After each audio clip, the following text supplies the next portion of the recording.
बच्चों,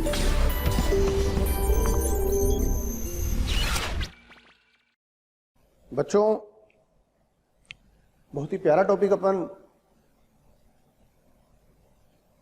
स्टार्ट कर रहे हैं और वो है सर्कुलर मोशन, वृत्तीय गति हिंदी में बोलते हैं इसको।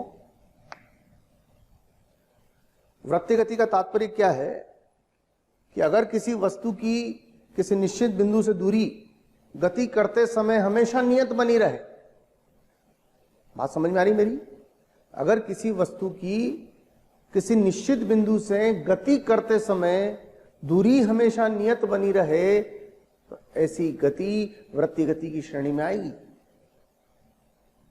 समझिए कैसे? ये बिंदु, ये वस्तु, अब ये दूरी मान लो 5 मीटर है। अब ये वस्तु हमेशा 5 मीटर दूरी पर ही रहे और गति भी करती जाए ऐसे, तो हर वक्त 5 मीटर की दूरी बनी रही इसकी। वृत्तीय गति की विशेषता क्या है कि वृत्तीय गति हमेशा तल में होती है। वृत्तीय गति तल में होती है। तो यहां पर मैंने डेफिनेशन लिखी हुई है, जब कोई कण या वस्तु किसी निश्चित बिंदु से नियत दूरी पर किसी तल में गति करता है तो उसकी गति वृत्तीय गति कहलाती है। निश्चित बिंदु को हम वृत्त का केंद्र कहते हैं तथा निश्चित दूरी को वृत्त की त्रिज्या कहते हैं। वृत्त का केंद्र और वृत्त की त्रिज्या। वृत्त का केंद्र निश्चित बिंदु और वो जो निश्चित दूरी है वो वृत्त की त्रिज्या कहलाएगी।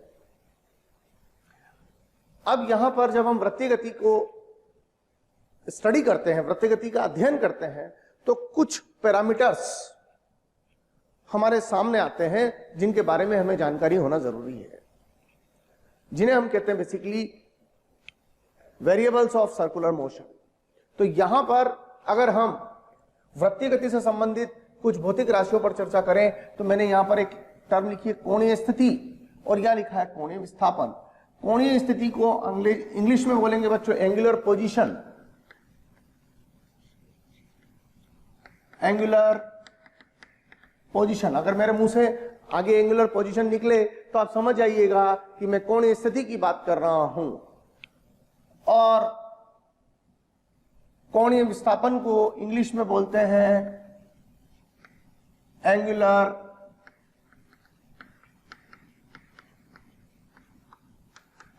डिस्प्लेसमेंट। कोणीय स्थिति को बोलते हैं एंगुलर पोजीशन एंड कोणीय विस्थापन को बोलते हैं एंगुलर डिस्प्लेसमेंट। अब बात को समझिएगा, यहां पर दो व्यक्ति खड़े हैं, एक ये और एक ये। एक वस्तु यहां से स्थिति स्थानांतरित होगी, यहां आ गई और फिर यहां से स्थानांतरित होगी, यहां आ गई, यानी ये वस्तु ऐसे चल रही। तो अगर इस व्यक्ति के सापेक्ष बात की जाए, इसको ए, इसको बी, व्यक्ति ए के लिए वस्तु की गति सरल रेखा में हो रही है।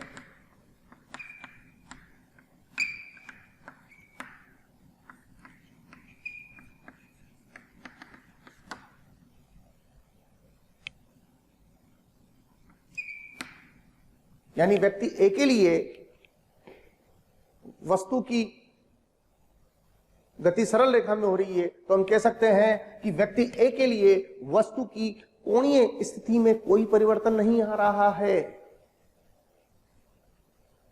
कोणीय स्थिति का अर्थ क्या है?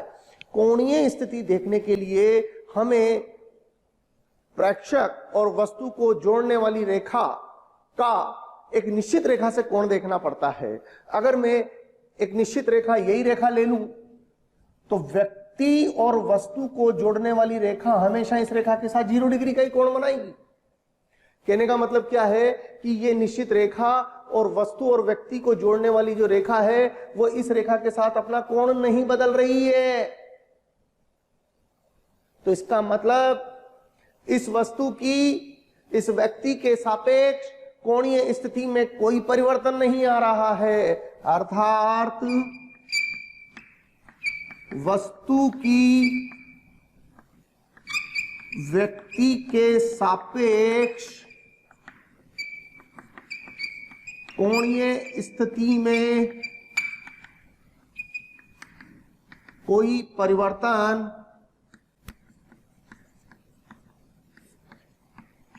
नहीं आ रहा है। वस्तु की व्यक्ति ए, स्पेशली व्यक्ति, वस्तु की व्यक्ति ए के सापेक्ष कोणीय स्थिति में कोई परिवर्तन नहीं आ रहा है। अब अगर जरा बी से कंपैरिजन करके देखें, बी के सापेक्ष बात करें, हमेशा कोणीय स्थिति देखने के लिए हमें एक रेफरेंस लाइन जरूर लेनी पड़ती है। अब हमने क्या किया, बी के सापेक्ष बात करें। व्यक्ति बी के लिए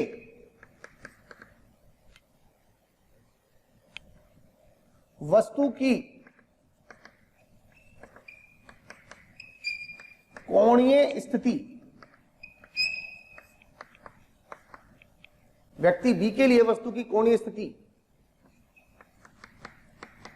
लगातार बदल रही है। व्यक्ति बी के लिए वस्तु की कोणीय स्थिति लगातार बदल रही है, अतः व्यक्ति बी के लिए D theta by D T zero नहीं है। D theta by D T को क्या पढ़ते हैं, D theta by D T को पढ़ा जाता है कोणीय स्थिति में परिवर्तन की दर। इसको पढ़ेंगे हम, D theta by D T को पढ़ेंगे हम कोणीय स्थिति में परिवर्तन की दर। समझ में आ रही है बात? तो अंतर समझिए, व्यक्ति ए के लिए वस्तु सरल रेखा में गतिमान है, व्यक्ति बी के लिए वस्तु की कोणीय स्थिति लगातार चेंज हो रही है। तो व्यक्ति बी के लिए वस्तु में D theta by D T zero नहीं है। कोणीय स्थिति देखिए, यहां पर मैंने कोणीय स्थिति देखने के लिए क्या बोला आपको, जो निश्चित रेखा हमने चुनी है उस रेखा तथा वस्तु व्यक्ति को जोड़ने वाली रेखा द्वारा बनाया गया कोण कोणीय स्थिति। तो जब वस्तु यहां पर है तो व्यक्ति यहां है, तो दोनों को जोड़ने वाली रेखा ये हो गई, रेफरेंस लाइन ये हो गई, तब कोण कितना है, अल्फा। जब वस्तु गति करके यहां से यहां आ गई तो वस्तु और व्यक्ति को जोड़ने वाली रेखा ये वाली है, ये कोणीय स्थिति है बीटा। जब वस्तु यहां आ गई तो वस्तु और व्यक्ति को जोड़ने वाली रेखा ये वाली, तो कोणीय स्थिति है गामा।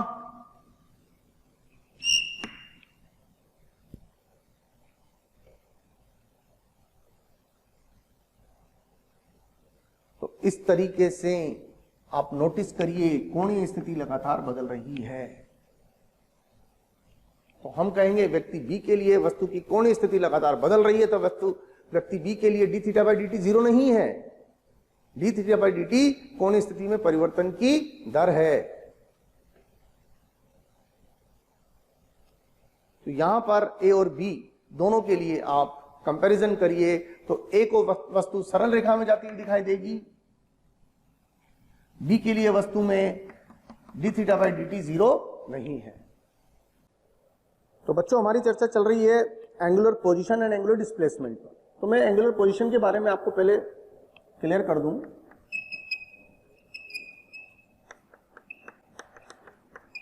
मैंने हिंदी में बोला इसको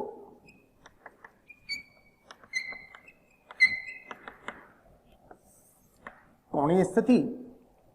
बच्चों, एक चीज समझ लीजिए आप कि कोणीय स्थिति देखने के लिए सबसे पहले आपको निर्देश रेखा लेनी पड़ती है। कोण देखना है तो कहीं से तो देखेंगे ना, तो कोणीय स्थिति देखने के लिए हमें निर्देश रेखा लेनी पड़ती है। जैसे मान लीजिए ये कोई व्यक्ति है जो प्रेक्षण ले रहा है, ऑब्जर्वर जिसको हम कह रहे हैं, और ये रेफरेंस लाइन है और ये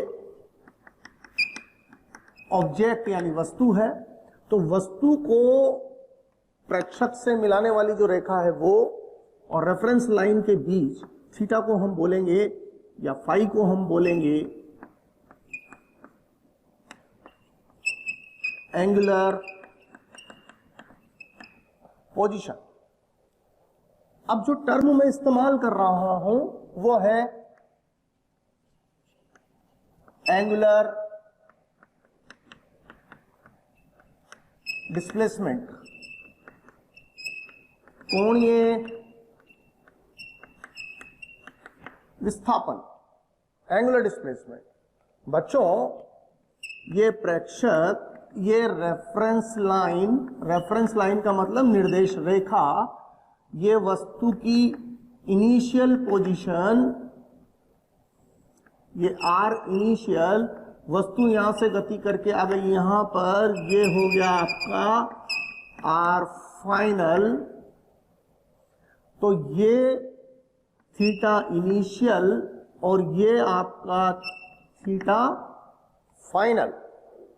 तो डेल थीटा जो है ना, theta final minus theta initial, इसे हम कहेंगे कोणीय विस्थापन, और ये कहलाएगा आपका एस यानी कि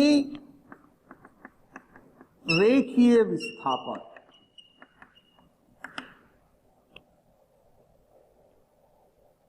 समझ में आई बात? तो ये कहलाएगा कोणीय विस्थापन डेल थीटा, और ये कहलाएगा आपका रेखीय विस्थापन। और एस को आप लिख सकते हैं R final minus R initial. तो रेखीय विस्थापन अलग शब्द है, कोणीय विस्थापन अलग शब्द है। कोणीय विस्थापन का मतलब है कोणीय स्थिति में परिवर्तन। कोणीय विस्थापन शब्द का मतलब है कोणीय विस्थापन का अर्थ है कोणीय स्थिति में परिवर्तन। और रेखीय विस्थापन शब्द का मतलब है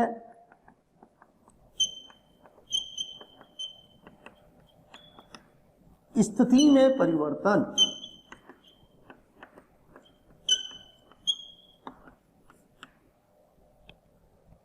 और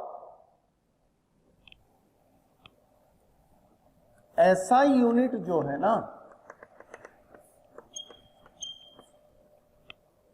कोणीय स्थिति या कोणीय विस्थापन को नापने की जो ऐसा यूनिट है वो रेडियन है। आप सब जानते हैं पाई रेडियन का मतलब 180 डिग्री होता है। तो आप एक रेडियन को क्या लिख सकते हैं, 180 डिग्री बटा पाई,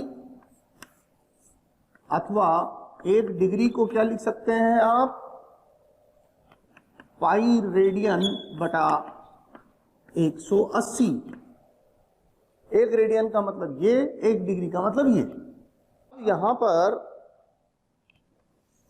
एक और भौतिक राशि पर मैं चर्चा कर रहा हूं, वो है, हमें इतना प्यार देने के लिए थैंक यू वेरी मच।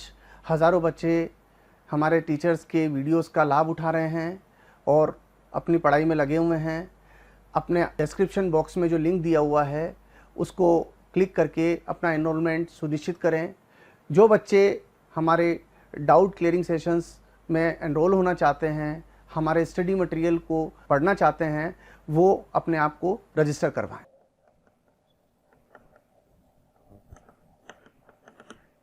कोणीय वेग अंग्रेजी में बोलते हैं इसको, इंग्लिश में ट्रांसलेट करूं तो ये हो जाएगा अब आप एंगुलर वेलोसिटी। और इसके लिए जनरली हम नोटेशन जो यूज करते हैं वो है ओमेगा। कोणीय वेग इंग्लिश में बोलेंगे हम इसको एंगुलर वेलोसिटी, नोटेशन इसके लिए हम यूज करते हैं ओमेगा। ओमेगा को हम दो तरीके से डिफाइन करते हैं, एक तो अंतराल के लिए, एक बिंदु समय के लिए। औसत कोणीय वेग, और एक हम करते हैं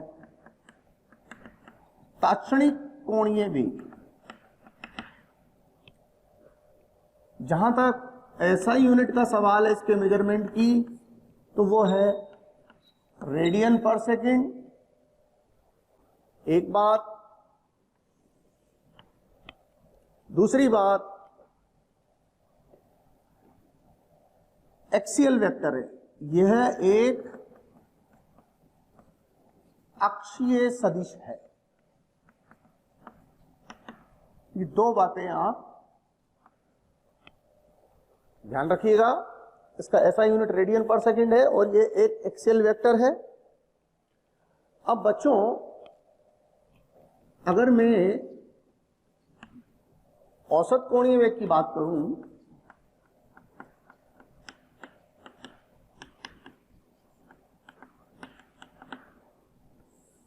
अंग्रेजी में बोलेंगे इसको एवरेज एंगुलर वेलोसिटी।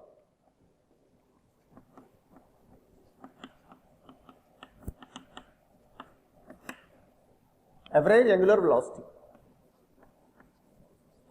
तो अगर किसी वस्तु ने डेल टी टाइम में डेल थीटा कोणीय विस्थापन तय किया है तो यह हो जाएगा del theta by del T.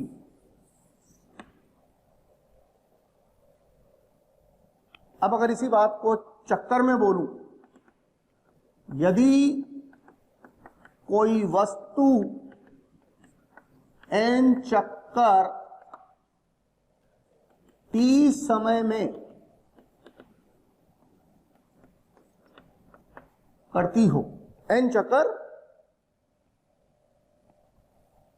t समय में करती हो, तो बच्चों एक चक्कर जब कोई वस्तु पूरा करती है तो 2 पाई रेडियन से घूम जाती है। तो एक चक्कर में 2 पाई रेडियन का कोण पूरा होगा तो n चक्कर में कितना हो जाएगा? 2 पाई n बाई टी। टी यहां पर अगर सेकंड में लिया हुआ है तो आंसर रेडियन पर सेकंड में हो जाएगा। एक चक्कर तुल्य होता है 2 पाई रेडियन के। जब कोई वस्तु एक चक्कर पूरा करती है तो 2 पाई रेडियन के कोण से घूम जाती है। अच्छा, एक और चीज, जब कोई दृढ़ पिंड से मतलब ठोस वस्तु से है,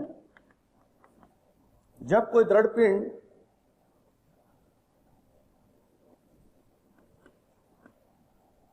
किसी निश्चित रेखा के परितः घूर्णन कर रहा हो तो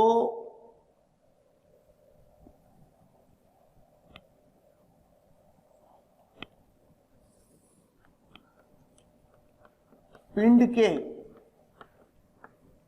प्रत्येक बिंदु का कोणीय विस्थापन एक समान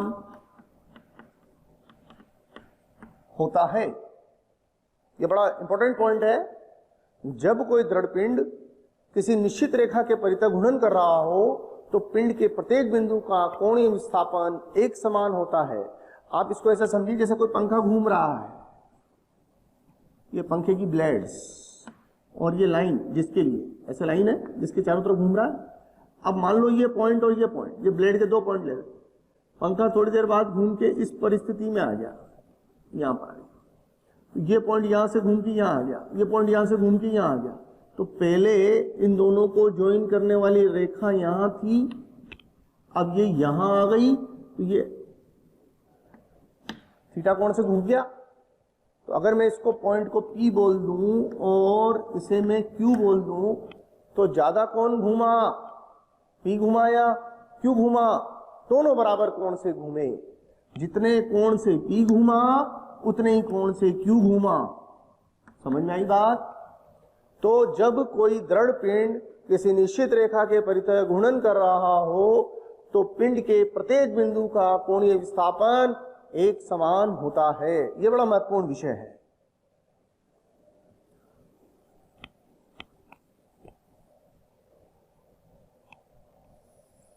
अब मैं कुछ एग्जांपल्स यहां लिख रहा हूं।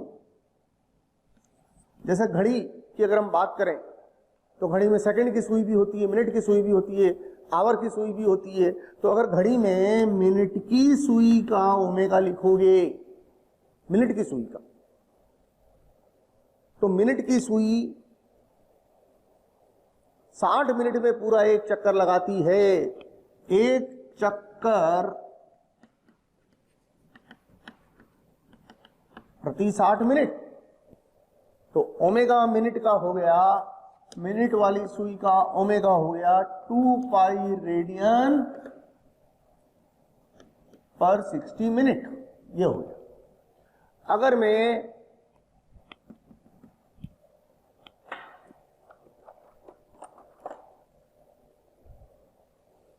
ओमेगा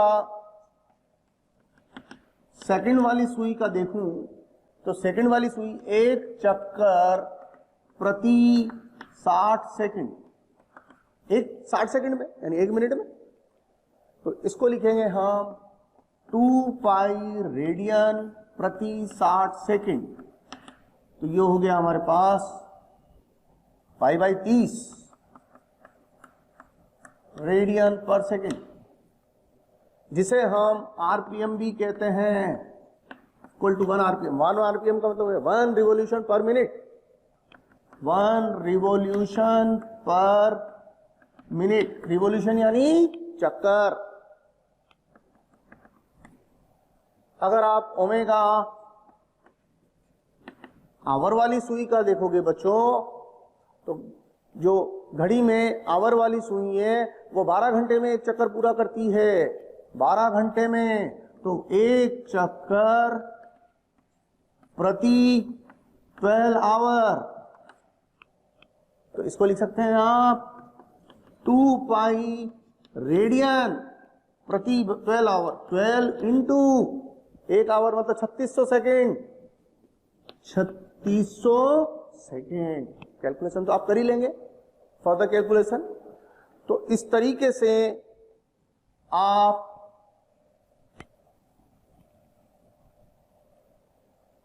अब अगर हम अर्थ की बात करें, ये अर्थ, ये एक्सिस,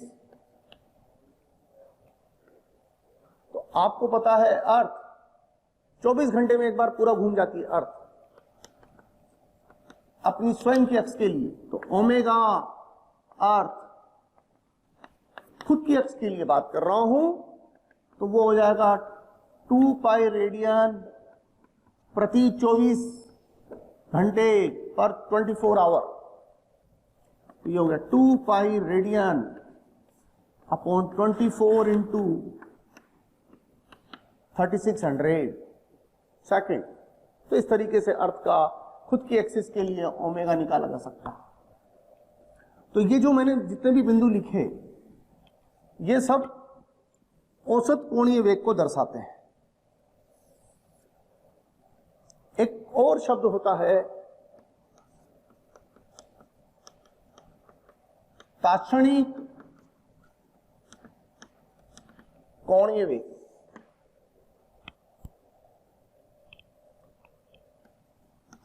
ओमेगा बराबर होता है limit delta T tends to 0,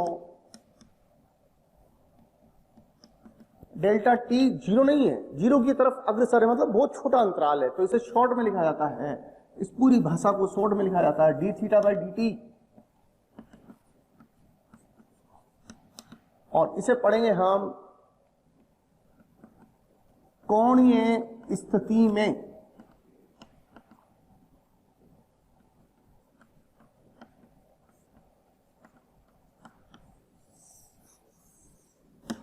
परिवर्तन की दर, क्या पढ़ेंगे इसको हम? कोणीय स्थिति में परिवर्तन की दर।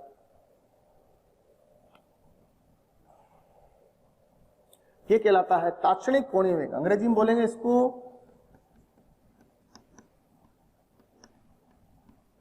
Instantaneous angular velocity. अब जो अगला बिंदु मैं आपसे चर्चा करने वाला हूं, वो अगला बिंदु बड़ा महत्वपूर्ण बिंदु है बच्चों। उस अगले बिंदु में मैं आपको रेखीय चाल और कोणीय चाल के बीच में संबंध बताने वाला हूं। रेखीय चाल व कोणीय चाल के मध्य संबंध वृत्तीय गति में। अगर कोई पार्टिकल वृत्तीय गति में है तो उसकी रेखीय चाल और कोणीय चाल के बीच में क्या संबंध होगा, जरा इस पर चर्चा करते हैं।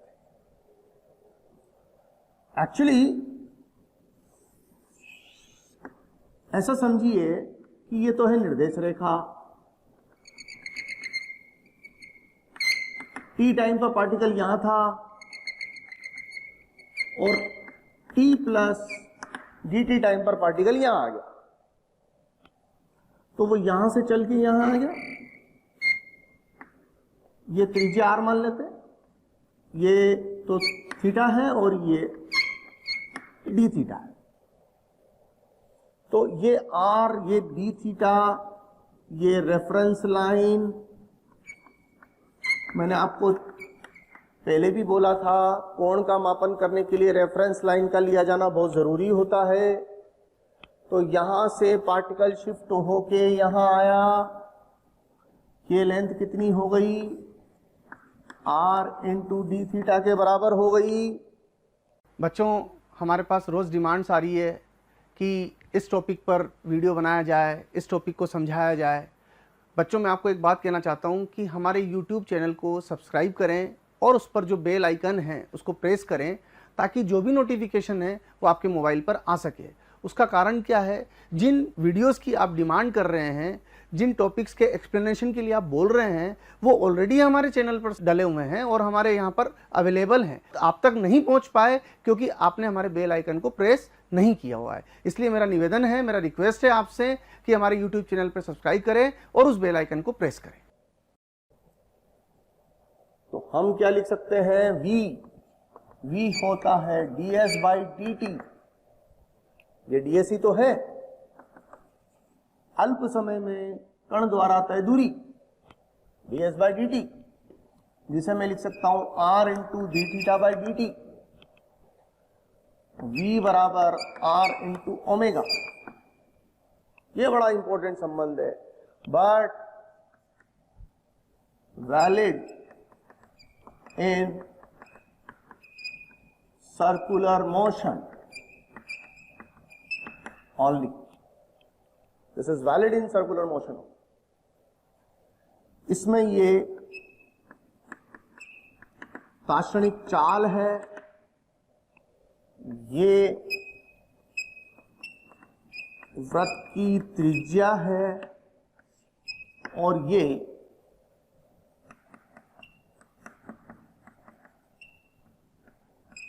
ताक्षणिक कोणीय चाल है। सदिश रूप इसका जो होता है, यानी ये कोई वृत्त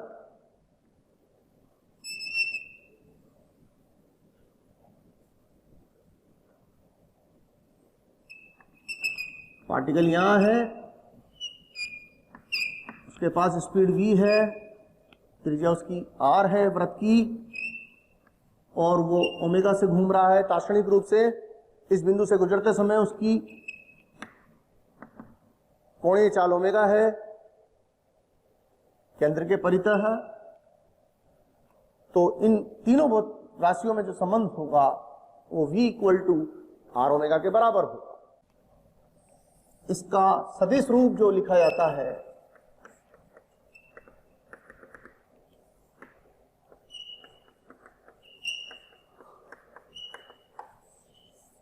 सदिश रूप में v equal to omega cross r लिखा जाता है। बच्चों,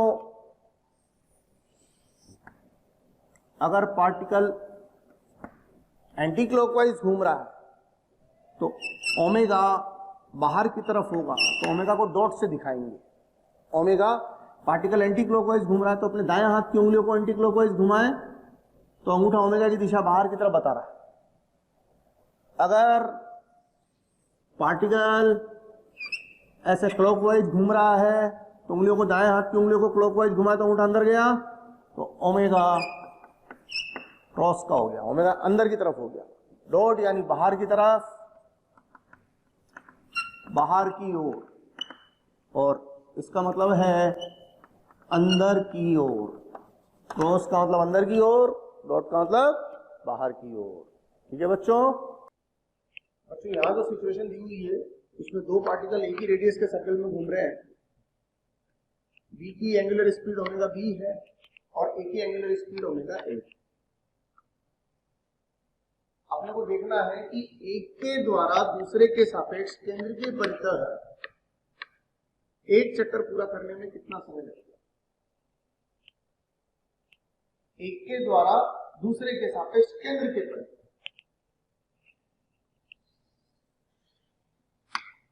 तो केंद्र के परितः अगर हम इनकी रिलेटिव एंगुलर वेलोसिटी देखें, केंद्र के परितः इनकी रिलेटिव एंगुलर वेलोसिटी देखें, तो ये ले लेते हैं अपन फाई 1, ये हो गया फाई 2 और ये हो गया अपना थीटा मान लो, ये तो अपन लिख सकते हैं थीटा बराबर फाई 1 माइनस फाई 2 माइनस तो D theta by D T बराबर ओमेगा 2 माइनस ओमेगा 1।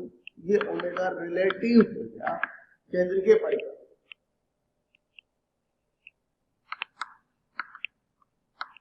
केंद्र के परितः तो t बराबर हो जाएगा 2 पाई बाई ओमेगा रिलेटिव, यानी 2 pi by omega 2 minus omega 1, और इसे हम 2 pi by t2 minus 2 pi by t1 लिख सकते हैं। तो t equal to t1 t2 divided by t1 minus t2।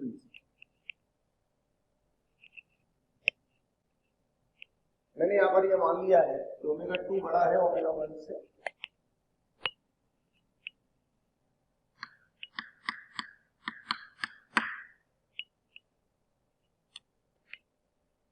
ये टाइम लगेगा एक द्वारा दूसरे के सापेक्ष केंद्र के परितः एक चक्कर पूरा करने। देखो एक और सवाल आपके सामने लिया है। सवाल ये है कि एक पार्टिकल R1 त्रिज्या के सर्किल में घूम रहा है और पार्टिकल B R2 त्रिज्या के सर्किल में घूम रहा है। जब दोनों एक दूसरे के सबसे नजदीक होंगे, ये और ये सबसे नजदीक होंगे तथा एक ही दिशा में गतिमान होंगे, तो B का कोणीय वेग A को कितना प्रतीत होगा, ये अपने को देखना है। मान लीजिए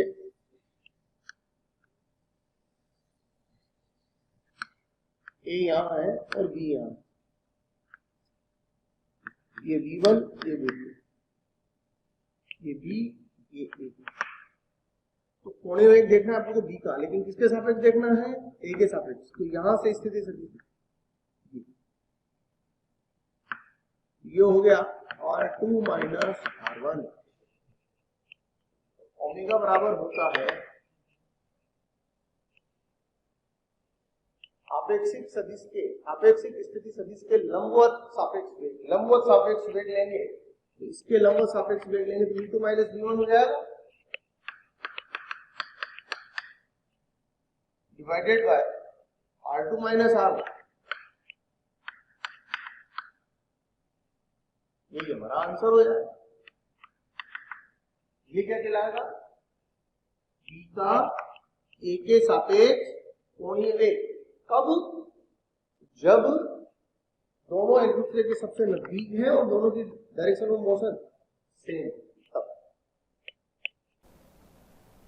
चलिए बच्चों अपन एक तीसरी भौतिक राशि के बारे में बात करते हैं। दो के बारे में पहले बात कर चुके हैं, कोणीय विस्थापन, कोणीय वेग। अब हम तीसरी कोणीय राशि के बारे में बात कर रहे हैं यहाँ पर, वो है कोणीय त्वरण। बच्चों कोणीय त्वरण को भी अपन ने दो श्रेणियों में बांट रखा है, औसत और ताक्षणिक। औसत की विशेषता होती है कि ये एक समय अंतराल के लिए परिभाषित है और ताक्षणिक बिंदु समय के लिए परिभाषित है। यही हो कहीं समय अंतराल अल्प हो जाए तो बिंदु समय करके कोई चीज नहीं होती है। अब अल्फा एवरेज की बात करें फर्स्ट, तो इसे पढ़ेंगे हम औसत कोणीय त्वरण। औसत कोणीय त्वरण का मतलब होता है कोणीय वेग में जो परिवर्तन हुआ है उसका समय अंतराल के साथ अनुपात। तो औसत कोणीय त्वरण को हम लिख सकते हैं del omega by del T. औसत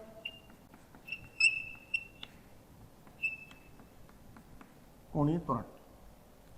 अब यहां पर दूसरी जो श्रेणी है इसकी वो है तासणी कोणीय त्वरण। तासणी कोणीय त्वरण को अपन पढ़ते हैं बच्चों कोणीय वेग में परिवर्तन की दर समय के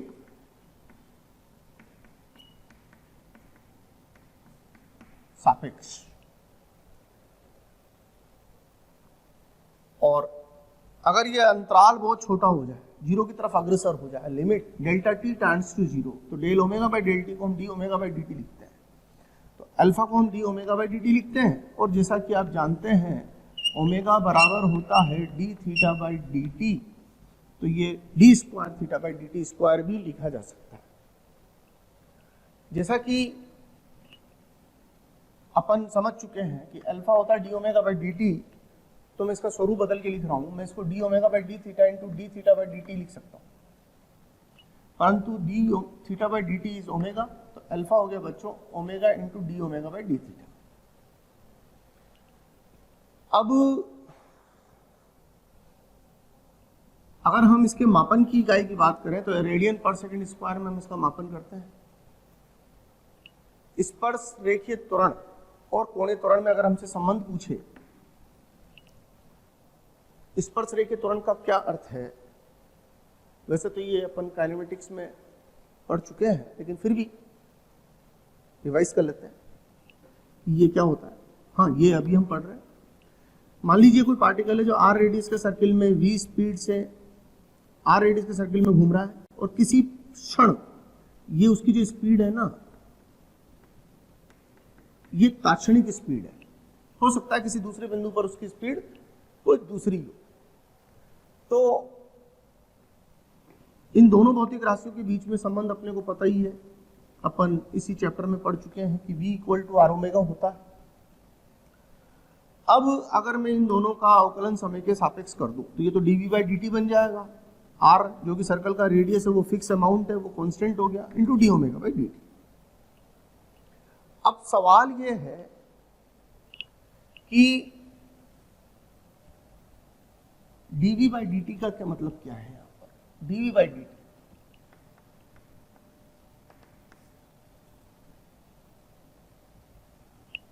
बच्चों, यहाँ dv बाई dt का बड़ा स्पेसिफिक मीनिंग है। इसे हम d by dt of speed कहते हैं। ये जो v है ना, ये वेलोसिटी की फॉर्म में नहीं है, यहाँ पर स्पीड की फॉर्म में है। यानी ये d by dt of mode of velocity है, यानी वो कह सकते हैं d बाई dt ऑफ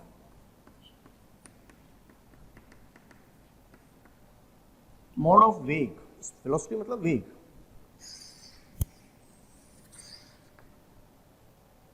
ध्यान रहे, इसे हम चाल में समय के सापेक्ष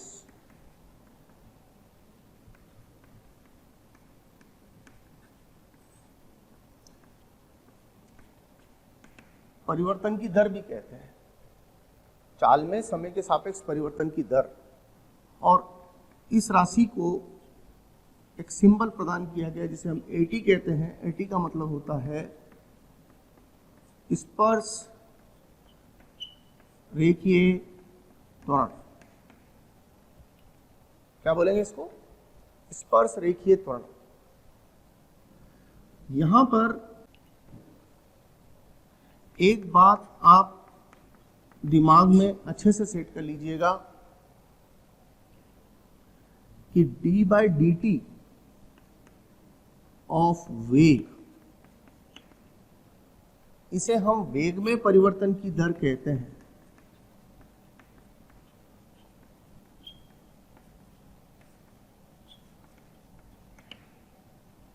जिसे हमने त्वरण का नाम दे रखा है।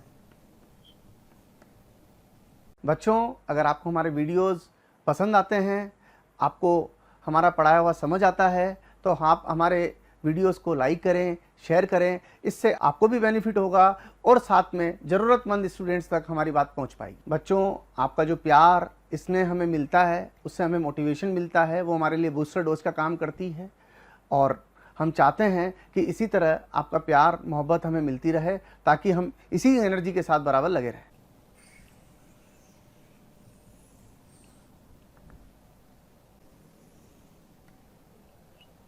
बच्चों, इस बात का दिमाग में अच्छे से ध्यान रखें, ख्याल रहे, त्वरण अलग शब्द है, स्पर्श रेखीय त्वरण अलग शब्द है। हाँ, किसी विशेष परिस्थिति में एक जैसे हो सकते हैं, बट एक जैसे ही होंगे ये आवश्यक नहीं है।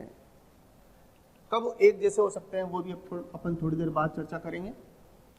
तो यहाँ पर dv/dt को हम लिखते हैं at, तथा d ओमेगा बाई dt का मतलब है हमारे पास अल्फा। तो चूंकि dv/dt बराबर है r into D omega by dt, तो dv/dt को लिखते हैं हम at बराबर r इंटू अल्फा।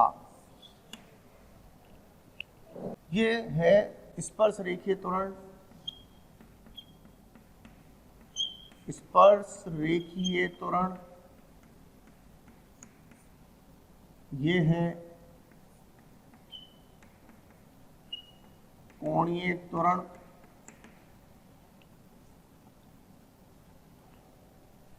ये है वृत्त की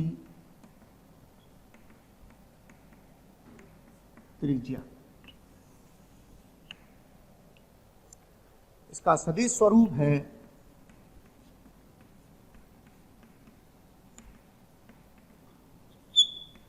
at बराबर alpha cross r।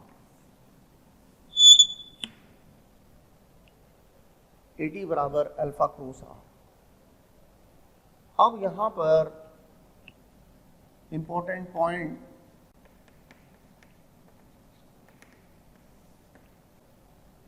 First case, यदि v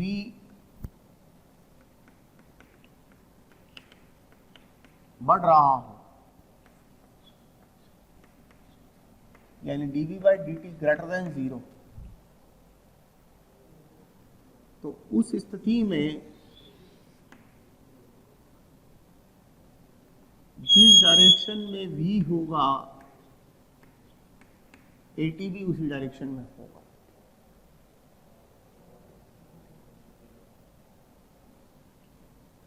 और खास बात यह है कि अगर v बढ़ रहा है तो ओमेगा भी इंक्रीजिंग नेचर का होगा और अल्फा भी d ओमेगा बाई dt भी ग्रेटर देन 0 ही होगा। सेकंड केस, यदि v घट रहा हो तो dv/dt लेस देन 0 होगा। लेस देन 0 का मतलब नेगेटिव होता है। तो ऐसी स्थिति में अगर पार्टिकल एंटी क्लॉकवाइज घूम रहा है तो अब देखिए क्या क्या होगा। v घट रहा है, dv/dt यानी at नेगेटिव है। at नेगेटिव का मतलब v के अपोजिट में हो, ये at। और जाहिर है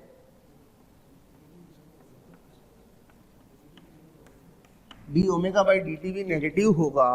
d omega by dt negative होने का मतलब है, d ओमेगा बाई dt का मतलब अल्फा, अल्फा नेगेटिव होने का मतलब है ओमेगा के विपरीत दिशा में।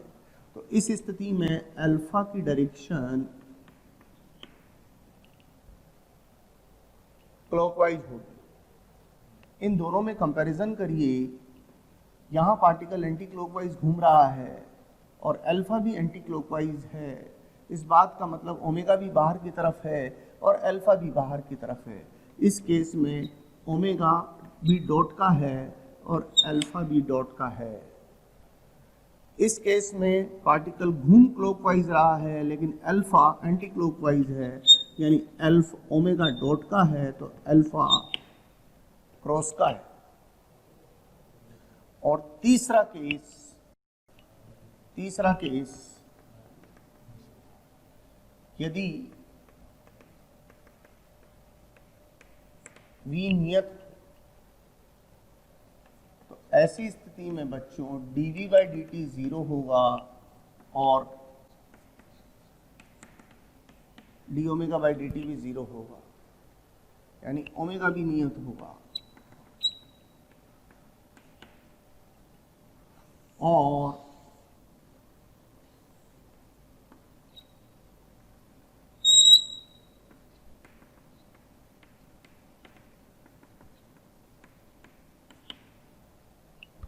ये कहलाता है, यह वाली गति कहलाती है एक समान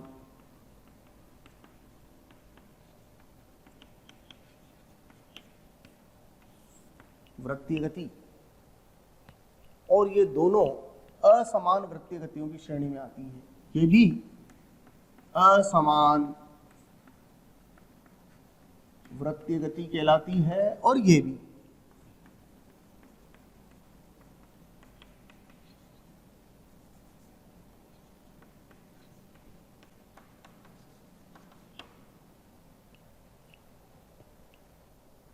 तो मुझे उम्मीद है आपको एक समान वृत्तीय गति और असमान वृत्तीय गति में अंतर समझ में आया होगा। एक समान वृत्तीय गति में कण की चाल नियत रहती है और वह नियत कोणीय वेग से घूमता रहता है। असमान वृत्तीय गति में चाल भी बदलती है और ओमेगा भी बदलता है। हाँ, घट भी सकता है, बढ़ भी सकता है। जैसे इस स्थिति में ओमेगा और भी बढ़ रहे हैं, इस स्थिति में ओमेगा और भी कम हो रहे हैं। एक दूसरा पहलू, ये कोई जरूरी नहीं है कि ओमेगा एंटी क्लॉकवाइज हो और अल्फा भी एंटी क्लॉकवाइज हो। हाँ, इसका अपोजिट केस हो तो भी यही सिचुएशन हो जाएगी। मतलब ये वाली सिचुएशन, ओमेगा भी इधर अल्फा भी इधर। इसका भी अपोजिट केस हो सकता है कि ओमेगा तो इधर और अल्फा इधर। वो तो मैंने समझने के लिए केस लिया हुआ है। तो सिंपल फंडा क्या है बच्चों, जब पार्टिकल वृत्त में घूमता है तो उसकी स्पीड इंक्रीजिंग हो सकती है, उसकी स्पीड डिक्रीजिंग हो सकती है, उसकी स्पीड कांस्टेंट हो सकती है। जब उसकी स्पीड इंक्रीजिंग होती है तो उसकी एंगुलर स्पीड भी इंक्रीजिंग होती है, और उस परिस्थिति में उसका जो अल्फा होता है वो उसी डायरेक्शन में होता है जिस डायरेक्शन में ओमेगा होता है। जब उसकी स्पीड कम हो रही होती है तो ओमेगा घट रहा होता है। तो ऐसी परिस्थिति में अल्फा की दिशा ओमेगा की दिशा के विपरीत होती है। और जब v नियत होता है तो ऐसी परिस्थिति में अल्फा का मान 0 होता है। इस परिस्थिति में AT भी 0 होगा और अल्फा भी 0 होगा, दोनों 0 होंगे। AT भी 0 और अल्फा भी 0। समझ में आ रही मेरी बात? तो एक समान वृत्तीय गति, अगर मैं क्लासिफिकेशन करूं दोनों का, अगर मैं दोनों गतियों का आपके सामने वर्गीकरण करूं, एक समान वृत्तीय गति और असमान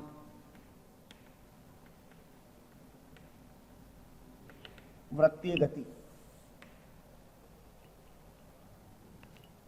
तो यहां स्पीड नियत रहती है और यहां स्पीड नियत नहीं रहती। जहां तक वेलोसिटी यानी वेग का सवाल है, वेग यहां भी नियत नहीं और वेग यहां भी नियत नहीं। परंतु अगर हम मूल बात पे जाएं तो यहां जो वेग में परिवर्तन है, वेग में परिवर्तन गति की दिशा में परिवर्तन के कारण होगा। यहां अगर हम देखें तो वेग में परिवर्तन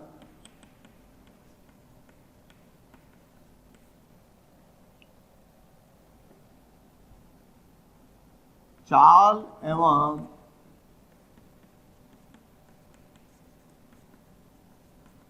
गति की दिशा दोनों में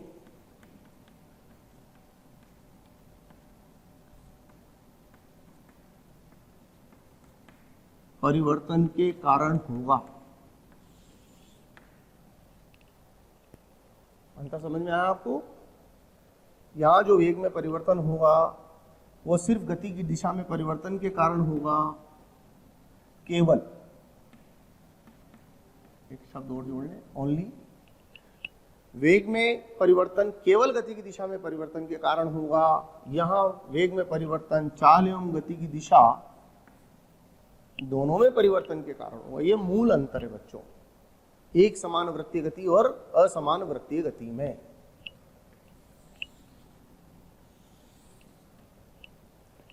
अब इस पर आधारित कुछ थ्योरेटिकल क्वेश्चंस पूछ लिए जाते हैं कि